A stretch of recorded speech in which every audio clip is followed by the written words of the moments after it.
믿음의 조상 아브라함,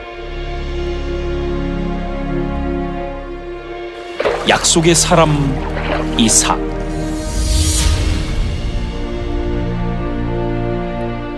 하나님과 씨름한 야곱,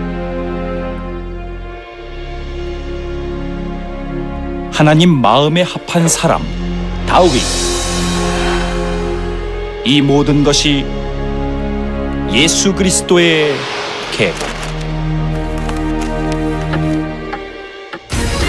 이들은 왜 쓰임 받았습니까?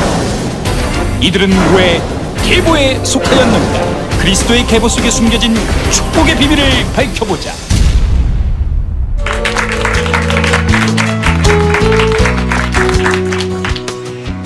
사랑하는 성도 여러분, 안녕하십니까? 예수가 오시는 대로의 진행을 맡은 윤석전 목사입니다. 오늘 또 마태복음 족보를 통해서 하나님께서 인류를 구원하기 위한 섭리의 역사를 가장 은혜스럽게 탐색해 보겠습니다. 여호사밧 왕 때 모압이 암몬과 마온 사람들과 연합해서 쳐들어옵니다. 이때 여호사밧은 온 유다의 금식을 명령하고 하나님께 간절히 기도합니다. 바로 이것은 하나님이 전쟁에 개입해 주기를 바라며 승리를 원하기 때문입니다. 이때 하나님의 영이 레위 사람 아하시엘에게 임하여 말씀하십니다. 큰 군대가 있다고 말합니다. 또 놀라지 말라는 것입니다. 이 전쟁은 내 전쟁이다. 하나님 자신이 내가 할 전쟁이라고 말씀하십니다. 과연 전쟁은 어떻게 마무리되었을까요? 이것을 통해서 우리는 하나님께서 열어가시는 예수 그리스도의 그 족보 속에 나타나는 길, 대로를 만나실 수 있겠습니다. 오늘 또 귀한 말씀을 전해주실 두 교수님들이 나와주셨습니다. 안녕하세요. 서울 장신대 겸임 교수시며 한국 성서 지리연구원장이신 홍순아 교수님 나오셨습니다. 항상 변함없이 반갑습니다. 또 예수님이 오시는 대로인 족보를 신학적으로 복음적인 관점에서 자세히 설명해 주실 침례신학대학교 구약학 교수이신 이영원 교수님 나오셨습니다. 반갑습니다. 두 교수님을 통해서 오늘 또 생생하게 펼쳐지는 예수님의 발자국 소리를 은혜가 넘쳐나도록 들을 것입니다. 기대해도 좋습니다. 자, 그럼 그 말씀을 나누기 전에 오늘 진행할 성경의 세계 속으로 잠시 들어가 살펴보겠습니다. 유대 광야의 동편 사해와 연결된 엔게디. 황량한 지역이지만 엔게디샘, 다윗샘, 슐라미샘, 르고트샘이 연간 약 300만 제곱미터의 물을 일정하게 공급하는 지역이다. 풍부한 물 덕분에 여호사밧 왕 때는 모압이 암몬, 마온 사람들과 함께 전쟁을 하기 위해 집결한 곳이다. 여호사밧 왕은 갑자기 쳐들어온 모압, 암몬, 마온 연합군과의 전쟁에서 승리를 하게 되는데 하나님께 그 승리의 찬양을 드린 곳이 바로 이곳 브라가 골짜기다. 브라가 골짜기는 예루살렘에서 헤브론으로 가는 길목에 있으며 와디 엘 아룹 골짜기와 동일시하고 있다.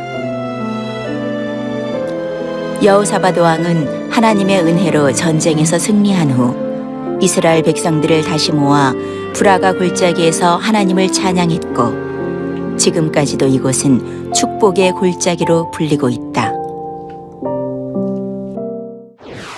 성도 여러분은 방금 여호사밧과 관련된 지역을 보셨습니다. 오늘은 예수님의 조상과 여호사밧과 관련된 세 번째 시간입니다.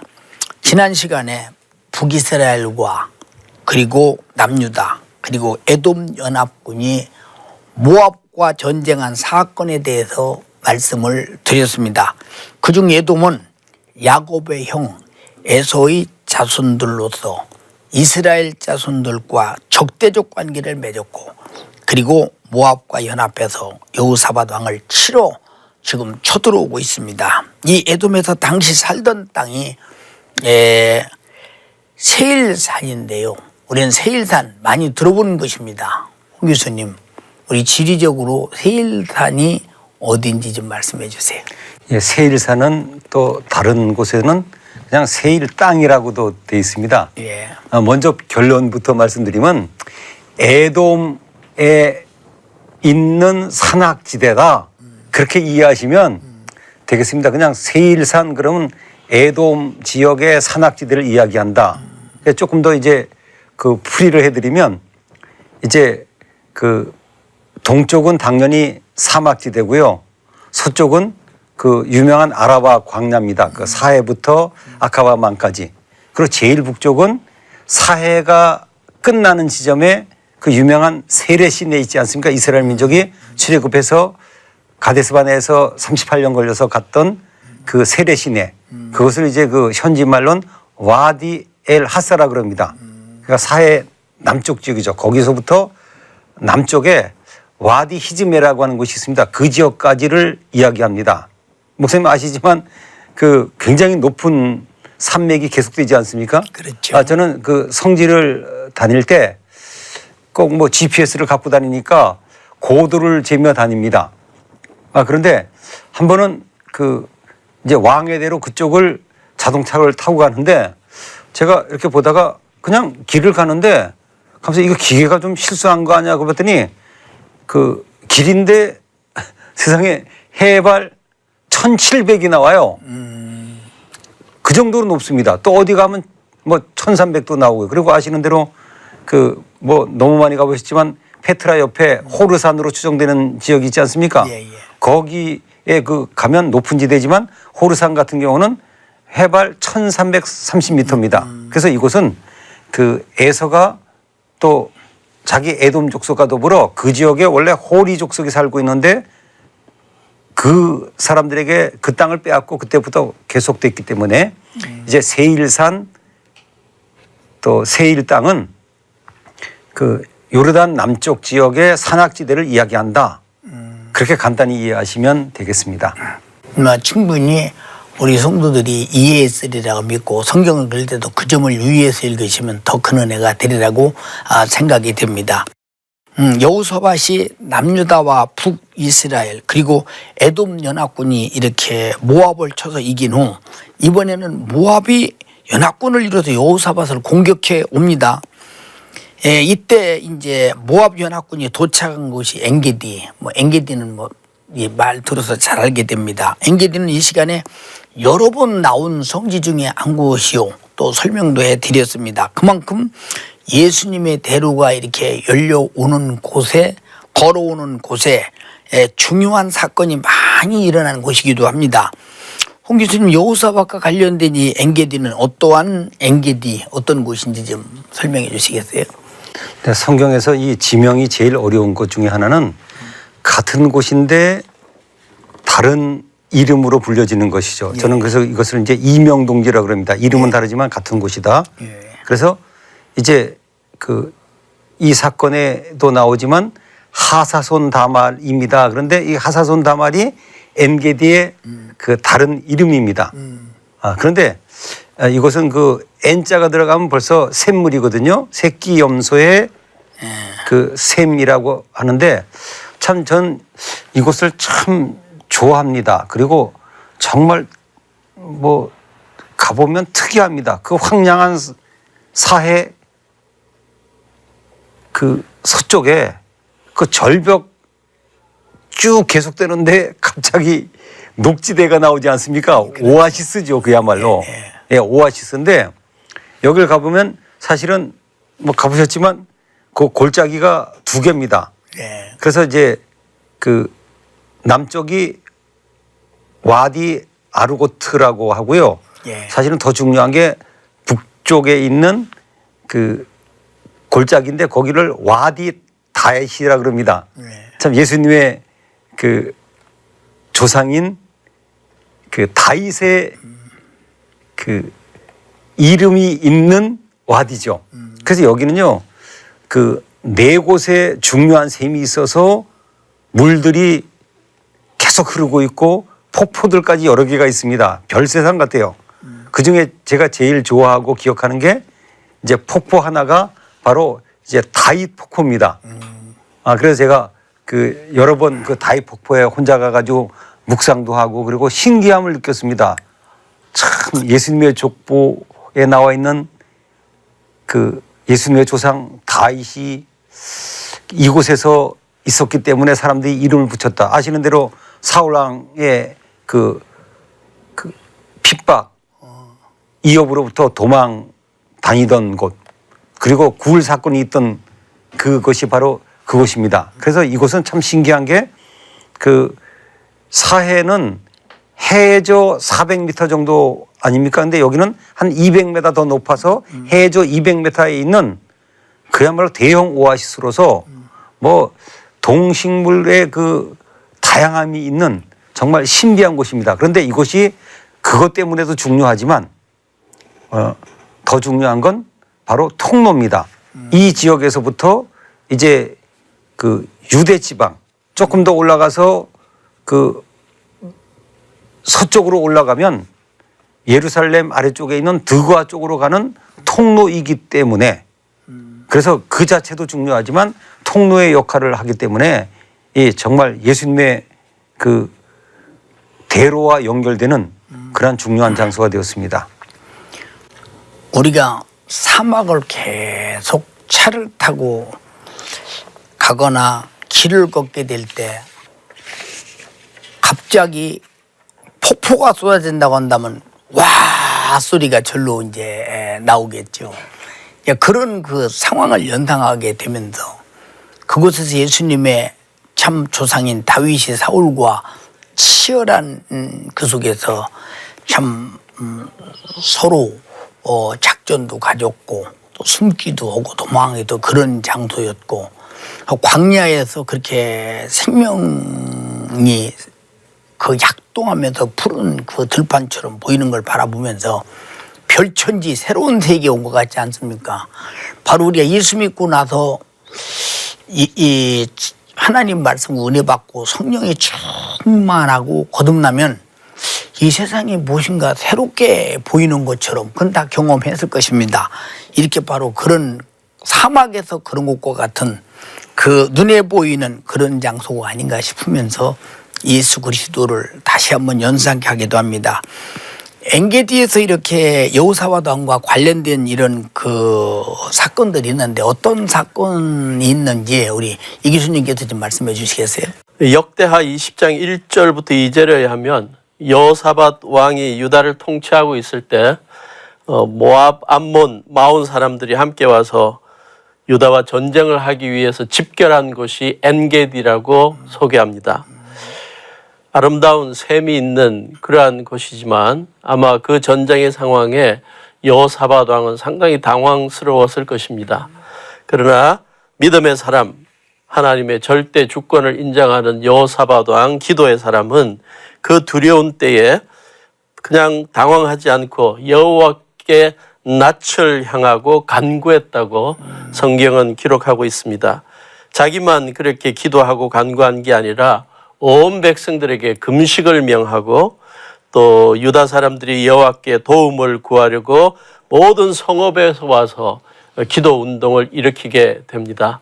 그래서 이 엔게디는 한면으로는 두려움의 장소였지만 여호사밧 왕에게 또 다른 한면으로는 그것을 이겨내는 영적인 방법을 실천했던 아주 중요한 장소라고 볼 수 있습니다.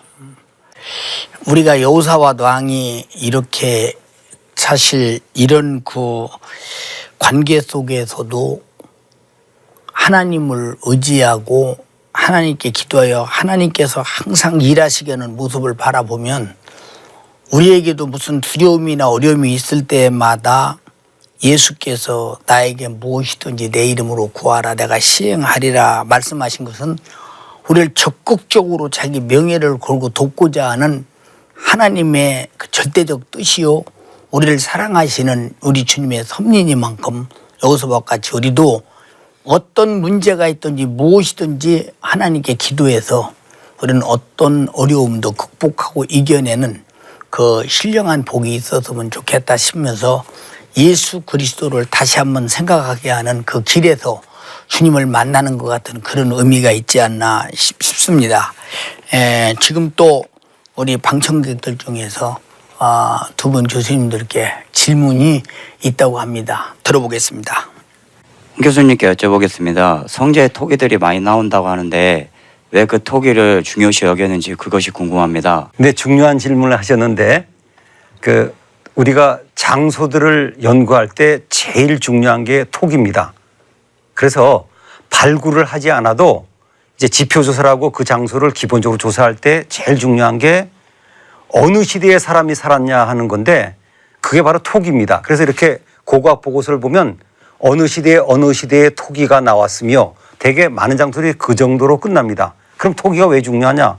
그 당시 사람들은 주로 쓰던 도구들이 토기였죠, 당연히. 토기들은 잘 깨집니다. 또 만들어 쓰죠. 그 다음에 이제 위급한 일을 만날 때 토기를 안고 가는 사람은 없습니다. 그냥 깨트려 버리고 그냥 두고 가죠. 그래서 그 성지에서 제일 중요한 유물이 바로 토기입니다. 그리고 이 토기가 중요한 것은 그 시대가 어떤 시대인지 제일 중요한 게 시대입니다. 어느 시대가 그 일이 일어났는지를 증명하는 게 중요하지 않습니까? 그래서 저희 라기스 르호보암 성벽 발굴할 때도 사실은 우리는 이미 그 성벽이 르호보암 성벽인 걸 알았어요. 그런데 우리가 인력이 부족해가지고 한 1.5m를 계속 팠습니다. 계속 팠는데 르호보암 시대의 토기는 안 나오고 그 뒷시대만 나오는 겁니다. 그래서 우리 고고학하는 사람들이 전부 다 발굴하면서 제발 그 시대에 토기가 나와야 되는데 그런데 인력이 부족해서 한쪽 옆 1.5m를 못 팠습니다. 그런데 마지막 날 인력이 보강돼서 그 바로 옆을 팠는데 르호보암 시대의 토기들이 막 쏟아져 나오기 시작한 겁니다. 그래서 틀림없다. 그래서 이 토기는 제가 잘 쓴 말로 이렇게 이야기합니다. 역사의 시계를 의미한다. 토기들이 나오면 그 토기들은요, 고고학자들이 그 토기를 보면 거의 문제없이 시대를 압니다. 그래서 그 좋은 질문 하셨는데 토기는 성지에서 그 가장 중요한 유물로 취급되고 있습니다. 다윗의 시대다. 그러면 다윗의 시대라는 것을 분명히 여러 가지로 맞은데 증거가 없다. 토기를 캐다 보니까 토기가 나왔는데 이 토기가 다윗 시대에 쓰던 것이다. 이럴 때 성경을 확증하기 위해서 토기가 중요하다는 그런 말씀이잖아요, 지금요. 목사님 고고학 공부하신 것 같습니다. 그래서 그만큼 토기는 그 연대를 말해주고 그 사람들이 살았다는 것을 말해주기 때문에 성경을 분명하게 증명한다는 데서 우리의 믿음이 되기 때문에 그런 토기는 소중한 역할을 한다고 이렇게 생각이 되어서 한 조각 토기라도 하나님께서 없이지 않고 땅속에 묻어두는 것은 우리에게 그 시대가 하나님의 역사가 있었던 시대라는 것을 확실하게 보여주는 고고학적인 증거가 아닌가 싶어서 우리에게 성경에 대한 믿음을 더하지 않나 싶습니다. 이렇게 여호사밧의 남유다에 모압과 암몬 군대가 아마 쳐들어올 때 그들이 사용한 길이 시스고개라고 합니다. 그런데 이 홍 교수님 우리가 시스고개 하면 못 들어보신 분들이 뭐 거의 아마 99%일 것입니다. 이 시간을 통해서 처음 나오는 이 장소 같은데요. 이 시스고개 말도 좀 힘드네. 시스고개 그 고개가 어떤 곳이기에 그 길로 쳐들어왔는지 궁금하거든요. 이 시스고개라는 곳은 이제 그 제일 위쪽이고요. 그 골짜기가 연결되는 게 바로 와디입니다. 그런데 이제 뭐 목사님도 많이 가보셨지만 그냥 절벽들은 올라갈 수가 없어요. 그럼 저부터도 언덕 위로 올라가려면 어디로 올라가느냐? 바로 골짜기, 와디로 올라갑니다. 그렇죠. 그거는 이제 세펠라 지역도 마찬가지 아닙니까? 그 골짜기를 통해서 올라가지 언덕으로 곧바로 올라갈 수는 없거든요. 그래서 그 많은 분들이 안타까워요. 그 지역을 많이 지나가거든요. 엔게디에서 북쪽으로 올라오다가 한 16km 올라오면 간판도 붙어 있고 아주 넓은 골짜기가 있습니다. 그게 이제 와디 하사사라 그러는데 이 적군들이 이스라엘을 쳐들어올 때 어느 길로 왔느냐? 그건 대답이 나오거든요. 지형을 보면 그렇죠. 올라올 수 있는 길이 그거밖에 없습니다. 그래서 그 골짜기로 올라왔는데 그 골짜기가 계속 올라가면 바로 드고와 들 부근 정도로 올라갑니다. 그리고 재미있는 것은 이제 많은 분들이 지나가지만 여기가 그렇게 중요한 히스고기가 시작되는 데인 줄 모릅니다. 그리고 그 골짜기가 시작되는 바로 옆에 이스라엘에서 제일 유명한 화장품 회사가 있습니다. 그 제가 상품명은 얘기할 수 없지만 그 바로 옆에 골짜기가 바로 그 이스라엘 민족을 공격한 사람들이 밀고 올라오기 시작한 히스고기가 시작되는 그곳입니다. 항상 전쟁을 보면 와디를 따라오고 골짜기를 따라오는 것은 이제 산을 넘을 수가 없으니 가장 이제 계곡진 곳을 이제 넓은 곳을 택해서 오는데 우리도 도로를 낼 때 보면 산을 이렇게 넘어가는 것이 아니고 가장 낮은 곳을 이렇게 평범하게 만들어서 도로가 넘어가는 것처럼 그런 길을 따라서 이제 쳐들어오는 그런 걸 보면 우리도 사실 세상에 우리에게 들어오고 어떤 그 고통이 들어오는 이런 곳은 언제든지 만만하게 그 사람이 가진 영적인 취약점을 따라서 항상 들어오는 것이거든요. 욕심이 많은 사람은 욕심을 통해서 또 그 자존심이 강한 사람은 또 자존심을 통해서 또 혈기가 많은 혈기를 통해서 항상 그 죄는 그 사람의 가장 약한 부분을 찾아오듯이 쳐들어가기가 가장 좋은 평범한 곳을 찾아서 이게 전쟁도 오는 것을 보면은 이게 사람의 지혜요. 또 그렇게 보면 그럴 수밖에 없는 상황이 아닌가 싶어서 많은 그 히스고기가 어느 곳이며 왜 그리 쳐들어왔는가를 충분히 이해가 되리라고 생각됩니다.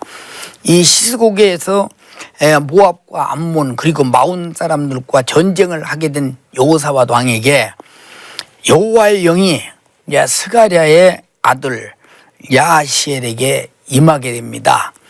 그때 야하시엘은 어떤 예언을 여호사밧에게 했는지 우리 이 교수님께서 좀 말씀해 주세요.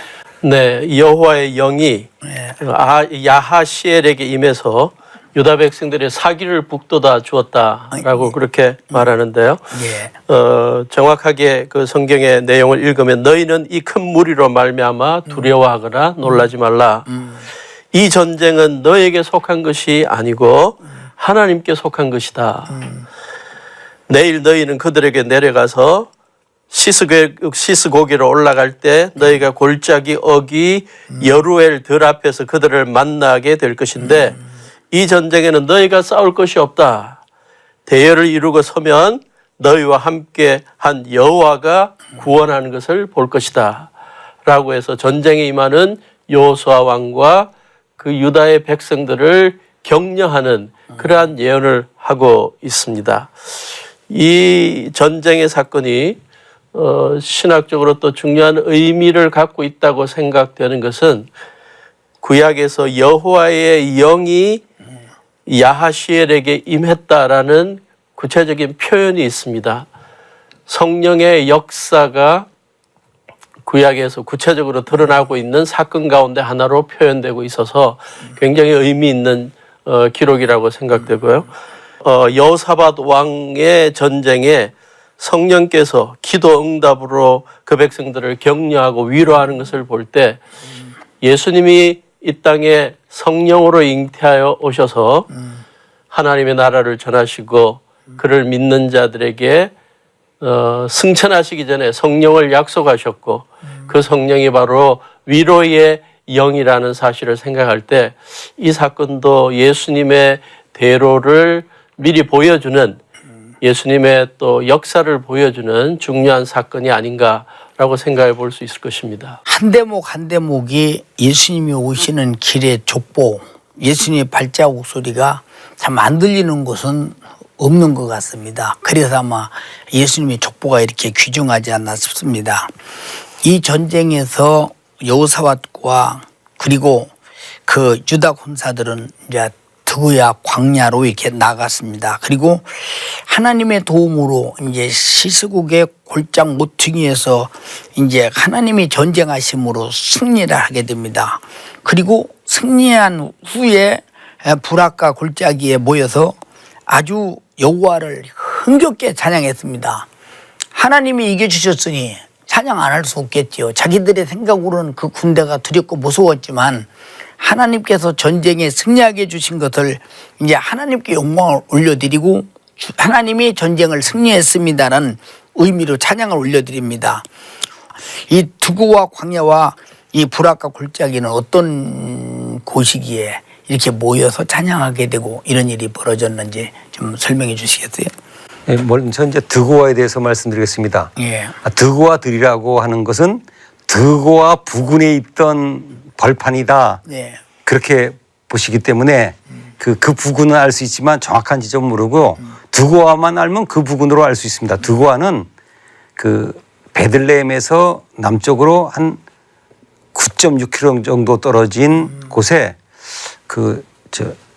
키르벳 하나가 있습니다. 이 키르벳이 키르벳 테쿠아라고 하는 그 언덕이 있습니다.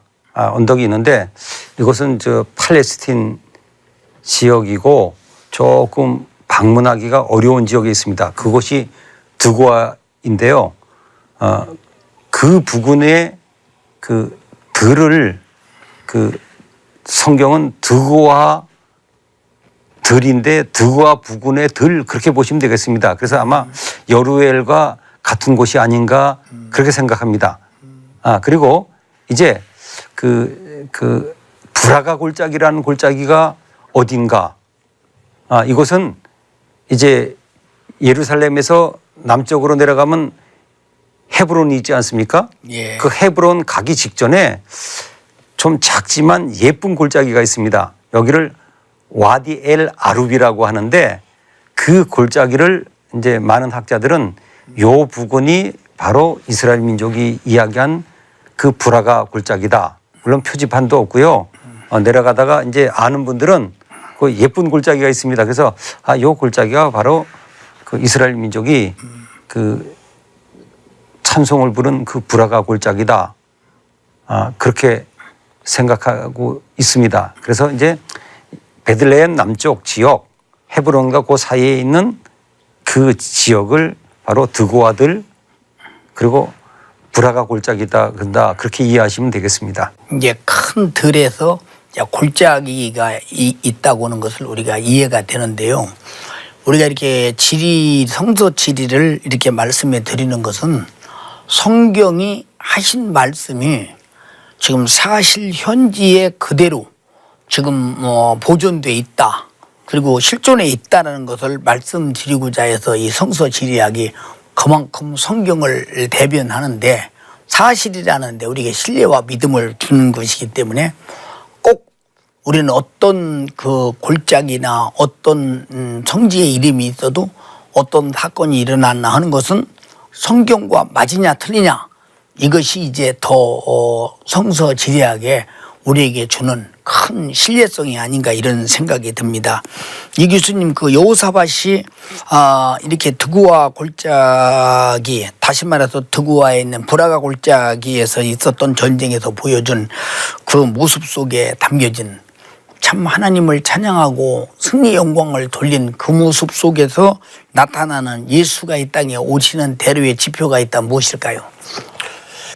네, 그 전쟁에 임했던 여호사밧의 모습도 보면서 그 전쟁에 직접 참여했던 여호와 하나님의 모습도 같이 좀 볼 수 있으면 어떨까 하는 생각을 해보게 됩니다. 예.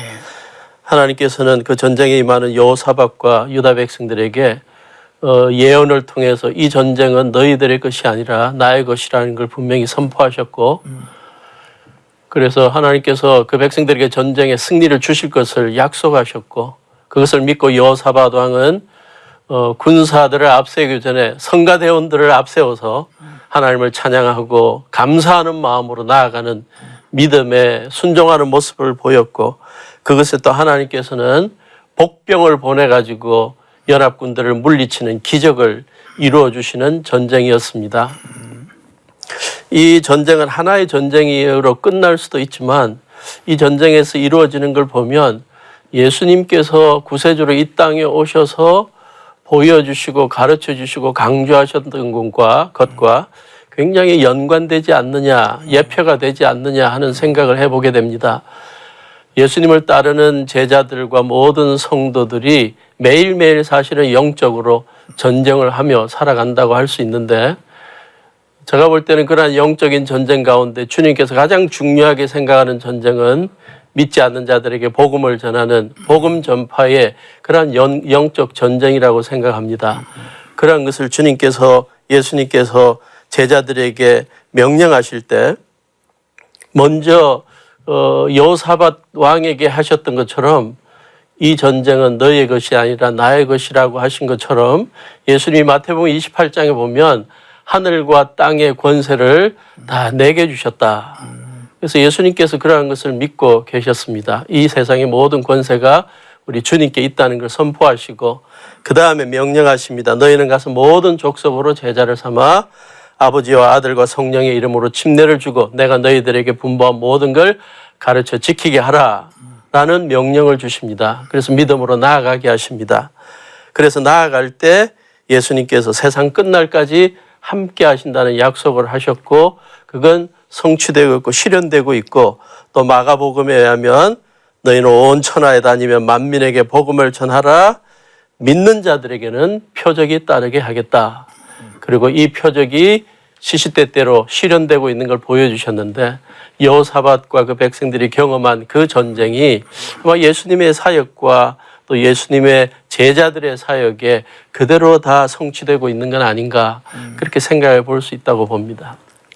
역시 여호사밧이라고는 예수님의 그 족보 속에 나타난 그 왕의 역사를 통해서 우리 교수님의 말씀을 들으면 예수님이 이 땅에 오셔서 생존해서 역사하신 육신을 입고 계실 때 역사하신 그 아름다운 섭리를 보여주면서 그렇게 하실 예수가 오신다고 하는 아름다운 그 예표를 말씀해 주셔서 아마 시청자들이 큰 은혜가 되고 아마 족보의 의미를 이해했으리라고 생각이 듭니다. 이번 또 우리 방청객들에게 또 기회를 드리고자 합니다.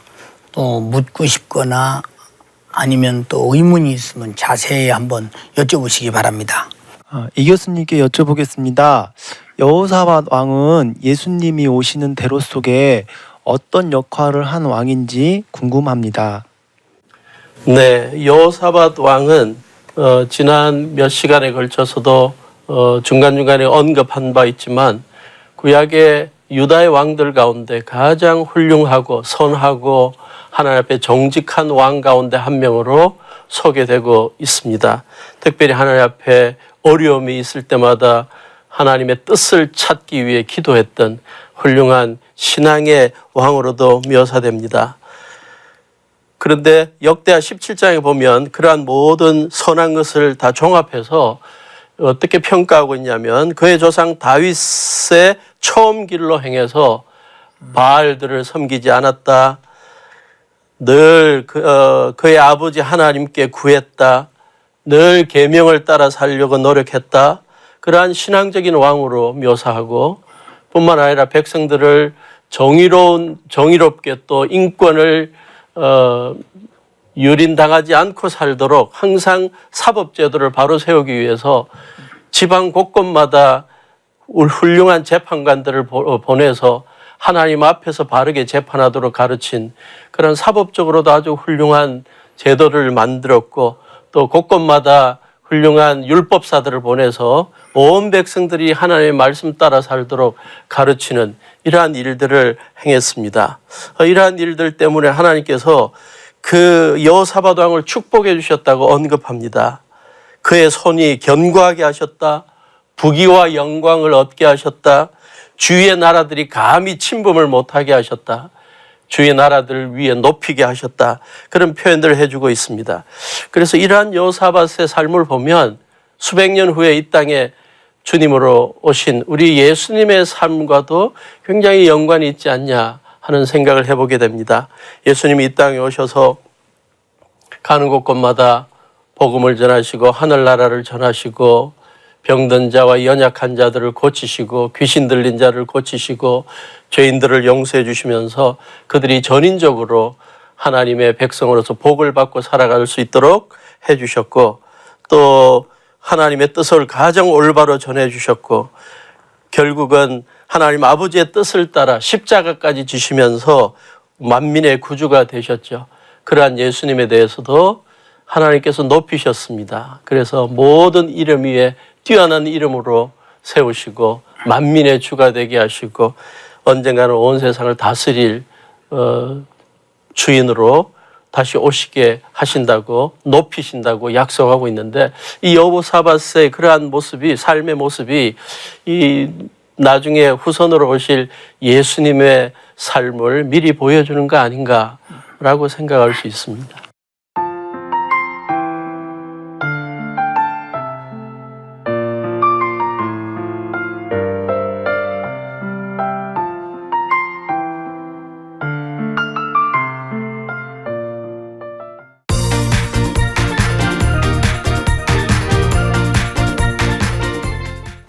자, 이번에는 시청자 여러분들에게 퀴즈 시간을 드립니다.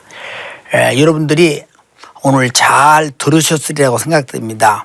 세일산에도 살던 사람들은 어떤 족속이었나요? 세일산에서 살던 사람들은 어떤 족속이었나요? 지금 아래로 나가는 주소로 정답을 기록해서 보내주시면 추첨을 통해서 여러분들에게 제가 쓴 책과 교수님들이 쓴 명저서를 선물로 보내드리겠습니다.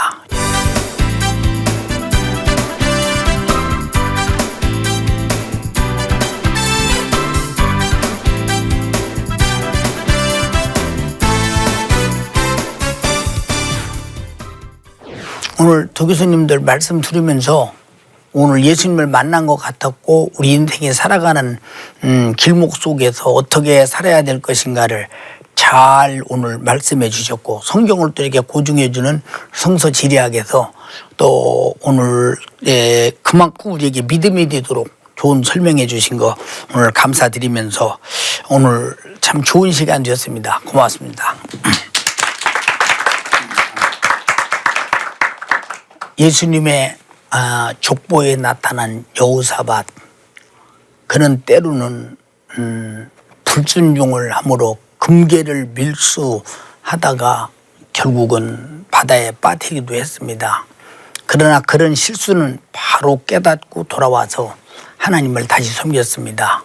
그는 큰 일이 있을 때나 적은 일이 있을 때나 항상 하나님께 묻고 하나님의 영은 그에게 나타나서 항상 그를 승리자로 이기는 자로 만들어 주셨습니다. 오늘 우리에게도 항상 세상에서 보면은 질병도 악한 영도 수많은 문제도 우리 약점을 통해 다가올 때마다 우리는 그 전쟁에서 지면 병에게도 지면 죽어야 되고 세상의 수많은 악한 영들에게 져서 결국은 신앙을 떠나서 하나님을 배반하면 그는 바로 이 땅에서 살다가 육신이 끊어는 날 지옥 가야 합니다. 그래서 항상 우리는 이기는 생활은 여호사밧이 하나님을 의지하고 하나님께 묻고 하나님이 명령하신 대로 행했던 그 하나님과 함께 싸워 전쟁에 능하신 여호와에 더불어 승리한 그런 왕이 될 텐데 가장 중요한 것은 자기 자신을 하나님과 함께 했다는 것입니다. 성도 여러분, 오늘 또 우리가 들으면서 우리도 여호사밧 같이 어떤 일이 있어 하나님께 물으며 실수할 때는 바로 돌아와야 되고 우리가 문제가 있을 때, 고통이 있을 때, 염려가 있을 때, 수많은 적이 올 때는 하나님으로 싸워 이겨야 되겠다고는 꼭 예수 그리스도와 함께 있어서 승리하는 여러분이 되어서 승리하는 주님과 함께 영원토록 행복한 여러분 되시기 바랍니다. 감사합니다.